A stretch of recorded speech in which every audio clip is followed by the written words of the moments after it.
నువ్వెందుకు కృంగిపోతున్నావు? నువ్వెందుకు భయపడుతున్నావు? నువ్వెందుకు విస్మయం పొందుతున్నావు? నేను నీకు తోడై ఉన్నాను. నీకు విరోధంగా రూపింపబడిన ఏ ఆయుధమును వర్ధిల్లనియను.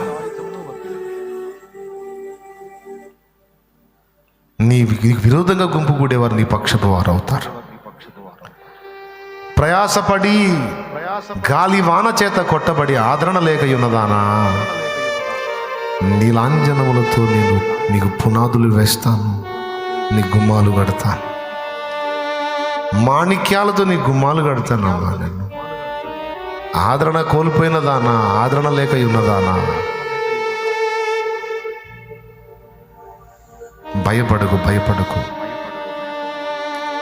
నీ సరిహద్దులలో సమాధానమిచ్చి సరిహద్దులను విస్తరింపజేసి నీ గుడారమును స్థిరపరిచి, అంతేకాదు దాని త్రాళ్లను కూడా పొడుగు చేసి నిన్ను విస్తరింపజేస్తాను.